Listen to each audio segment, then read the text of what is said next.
Hello my dear students. बच्चों, welcome to my channel.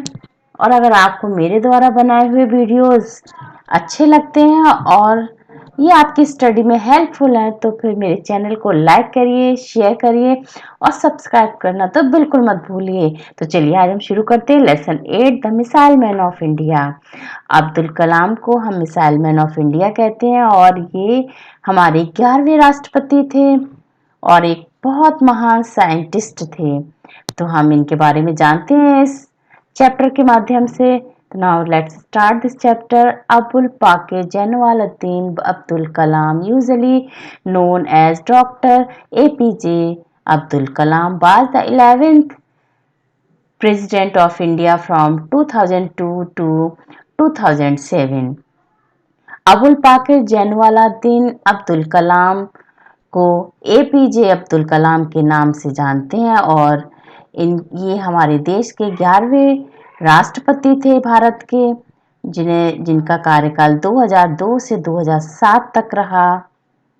APJ Abdul Kalam was born on 15th October 1931 at Rameswaram in Tamil Nadu. और अब APJ Abdul Kalam का जन्म 15 अक्टूबर 1931 में तमिलनाडु में रामेश्वरम नामक जगह पर उनका जन्म हुआ था।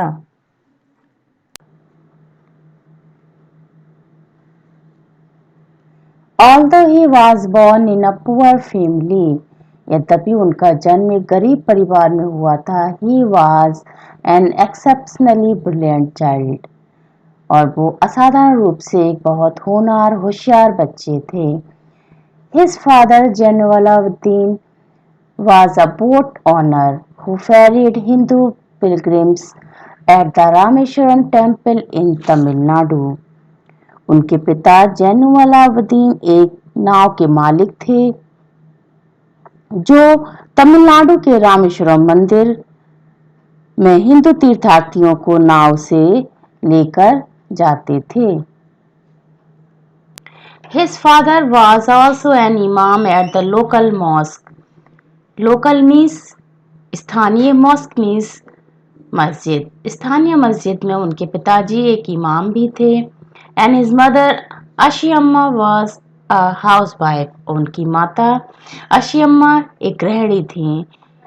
ही started working at a young age. उन्होंने बहुत छोटी सी आयु से ही काम करना शुरू कर दिया था। He sold tamarind seeds and newspapers to support his family. और अपने परिवार की मदद करने के लिए, उनका सपोर्ट करने के लिए वो अखबार और इमली के बीज, टेमरिंड मीन्स इमली, सीड्स मीन्स बीज, बेचा करते थे।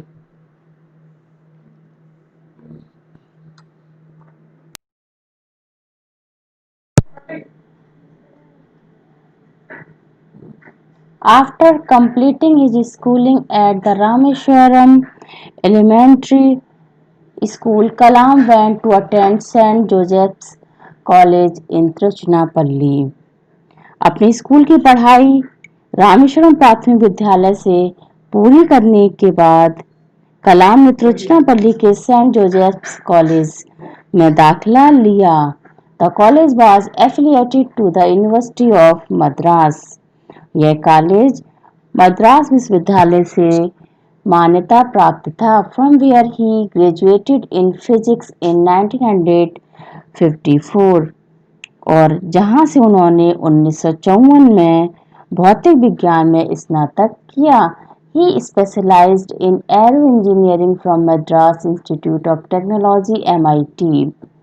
उन्होंने मद्रास इंस्टीट्यूट ऑफ टेक्नोलॉजी से एरो इंजीनियरिंग में विशेष योग्यता प्राप्त की। Doctor Abdul Kalam was a great scientist. Doctor Abdul Kalam एक महान वैज्ञानिक थे। He was made the Chancellor of the Institute of Space Science and Technology. अंतरिक्ष विज्ञान और प्रौद्योगिकी संस्थान के वे कुलाधिपति बने। He worked in Defense Research and Development Organization DRDO in 1958 and then joined Indian Satellite Research Organization ISRO in 1963। उन्होंने 1958 में रक्षा अनुसंधान एवं विकास संगठन DRDO के साथ काम किया। फिर 1963 में इसरो यानी भारतीय अंतरिक्ष अनुसंधान संगठन से भी जुड़े। He made significant contribution to Indian satellite and also in the missile program of DRDO। भारतीय उपग्रह बनाने के साथ ही DRDO के प्रक्षेपास्त्र कार्यक्रम में उनका महत्वपूर्ण योगदान रहा।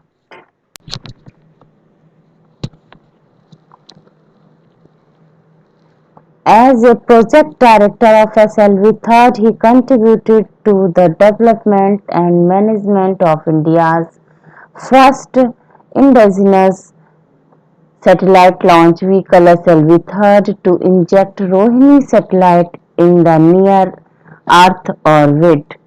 As a project director of SLV-3, SLV-3 के परियोजना निदेशक के रूप में उन्होंने रोहिणी उपग्रह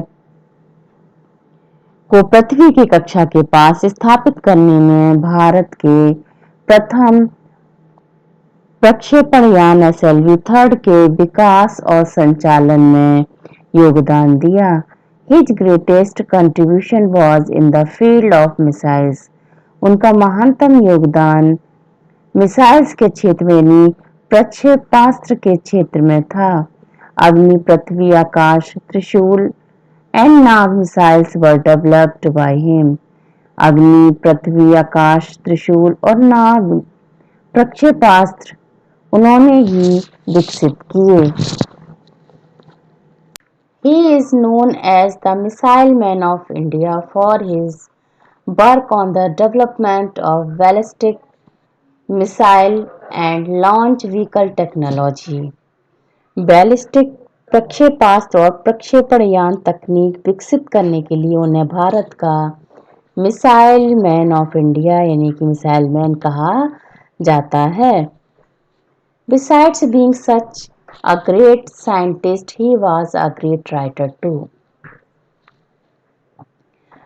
एक महान वैज्ञानिक होने के साथ साथ वे एक महान लेखक भी थे। He has written many books such as Wings of Fire, Ignited Minds, Target 3 Billion, Turning Point, India 2020, A Vision for the New Millennium, My Journey। उन्होंने बहुत सारी किताबें लिखी हैं जैसे Wings of Fire, Ignited Minds, Target 3 Billion, Turning Point, India 2020, A Vision for the New Millennium, My Journey। He has mentioned his dream of making India a developed country in his book India 2020, A Vision for the New Millennium। उन्होंने अपनी पुस्तक India 2020 A Vision for the New Millennium में उन्होंने भारत को एक विकसित देश बनाने के उनके सपनों का उल्लेख किया है। His advice to the youngsters of the nation was to dream, dream, dream। उनकी युवाओं के लिए यह सलाह थी, राष्ट्र के युवाओं के लिए, नेशन मीन्स राष्ट्र के युवाओं के लिए सलाह थी, स्वप्न स्वप्न स्वप्न यानी स्वप्न देखो, ड्रीम्स ट्रांसफॉर्म इनटू थॉट्स और स्वप्न सोच में बदलते हैं एंड विचारों को बदलते हैं यानी विचारों में बदलते हैं on thoughts result in action और विचार का परिवर्तन विचारों का परिणाम हमारे कर्म है। The government of India honoured him with Padma Bhushan 1981, Padma Vibhushan 1990, Bharat Ratna including Indira Gandhi award for national integration 1997। Bharat सरकार ने उन्हें पद्म भूषण से 1981 में और पद्म विभूषण से 1990 में, भारत रत्न जिसमें इंदिरा गांधी अवार्ड उन्हें राष्ट्रीय एकता के लिए 1997 में सम्मानित किया गया। Dr. Kalam passed away on 27 July 2015 while delivering a lecture at the Indian Institute of Management IIM in Shillong. Passed away means गुजर जाना। 27 जुलाई 2015 को भारतीय प्रबंधन संस्थान शिलोंग में अध्यापन कार्य के दौरान उनकी मृत्यु यानी डॉक्टर कलाम की मृत्यु हो गई। The whole world was shocked and saddened by the sudden and untimely death of the simple humble yet one of the greatest man of our times.